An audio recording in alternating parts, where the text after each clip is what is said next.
Next bit from the topic yeast.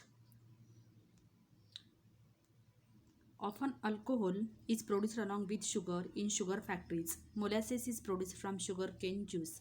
It is rich in carbohydrates. Molasses is fermented with the help of the yeast called Saccharomyces. तर विद्यार्थ्यांना आपल्याला माहिती आहे की alcohol is produced with sugar in sugar factories. तर alcohol जे आहे sugar फॅक्टरीजमध्ये शुगरपासून तयार केली जाते. Molasses is produce from sugarcane juice आणि मोलॅसेस जे आहे शुगरकेन ज्यूसपासून प्रोड्यूस होतो. Molasses is rich in carbohydrates. Molasses is fermented with the help of the yeast called Saccharomyces. तर या मोलॅसेसचं सायक्रोमायसिसच्या साह्याने फर्मेंटेशन घडून आणलं जातं. In this process ethanol alcohol is produced as a primary product and ester and other alcohols as secondary products. तर या fermentation प्रोसेसमध्ये ethanol हा प्रायमरी प्रोडक्ट आणि त्याचबरोबर इस्टर आणि अल्कोहोल्स ॲज सेकंडरी प्रोडक्ट्स म्हणून प्रोड्यूस होतात. Spirit and other alcohols can be obtain from the ethanol. इथेनॉलपासून स्पिरिट आणि दुसरे अल्कोहोलसुद्धा तयार केले जातात. Ethanol is also a smokeless and high quality fuel. Besides the molasses, maize, barley, the other grains are also used for industrial production of the ethanol. ते ethanol हे high quality fuel आहे की ज्याच्या बर्निंगमुळे हा जो इथेनॉल आहे smokeless burn होतो. Glucose and fructose, the sugars present in the grape juice, are also fermented with the help of yeast to produce the alcohols which is used for making the wines. त्याचबरोबर glucose आणि fructose जे sugars present in the grape juice, तर grape ज्यूसमध्ये जे glucose आणि fructose हे sugar present असतात, या शुगरचं सुद्धा फर्मेंटेशन ईस्टद्वारे केलं जातं आणि त्याचबरोबर याचा उपयोगसुद्धा अल्कोहोल प्रोडक्शनसाठी उपयोगात आणला जातो for making the wines.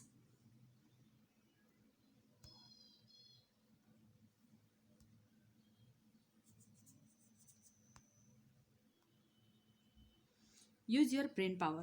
Recently, it has been made compulsory in India, some other countries, to mix the 10% ethanol with the fuels like petrol and diesel. What is the reason for this? तर विद्यार्थ्यांना जो पहिला question दिलेला आहे यामध्ये काय सांगितलं की इंडियामध्ये आणि त्याचबरोबर सम अदर कंट्रीजमध्ये 10% इथेनॉल हा पेट्रोलसोबत मिक्स करण्यासाठी कंपल्शन केलेलं आहे. तर त्याच्या मागचं रिझन काय आहे, तर ethanol is a good quality high quality fuel. Wien the ethanol burn it doesn't burn with the smoke. That means it's burning is smokeless. So that 10% ethanol is mixed with the petrol in India as well as in some other countries. Why are the wineries located near the Nashik in Maharashtra? The wineries हे Nashik in महाराष्ट्रामध्ये maximum location आपल्याला का दिसतं? Because नाशिकमध्ये द्राक्षांच्या बागा आपल्याला भरपूर आढळून येतात. Because there is a production large scale production of the grapes and so that the winery is located near the Nashik in Maharashtra. Chapatis made from the wheat only swells up, but the bread becomes spongy, soft, and easy to digest. Why is it so?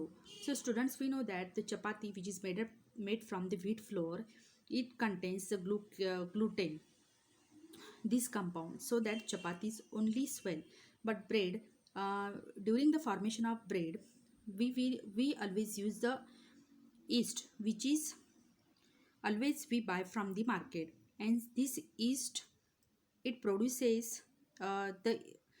by using the yeast we can ferment the batter, as well as due to the production of the yeast or due to the use of the yeast the carbon dioxide is produced, and this carbon dioxide is responsible for bread to sponge, responsible for making the bread sponge, soft and easy to digest. Bioremediation. A yeast Yarovia lipolytica is used to absorb the toxins released during the production of palm oil. तर palm ऑइलच्या प्रोडक्शनमध्ये जे काही toxins release होतात या टॉक्झिन्सला absorb करण्यासाठी यारोविया लिपोलॅटिका नावाच्या ईस्टचा वापर केला जातो. The heavy metals and minerals released in some other industrial processes, saccharomyces cerevisiae is used for absorption of the pollutant arsenic. तर आर्सेनिक यासारख्या पोल्युटंटचा ॲब्झॉर्प्शन करण्यासाठी सॅक्रोमायसिस सर्व्हिसी यांसारख्या ईस्टचा उपयोग हा केला जातो.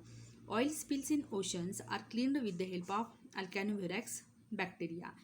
जर समुद्रामध्ये तेल गळती झाली तर या तेल गळतीला रोखण्यासाठी किंवा त्याला क्लीन करण्यासाठी अल्कॅनोव्हिरस बॅक्टेरियाचा वापर केला जातो.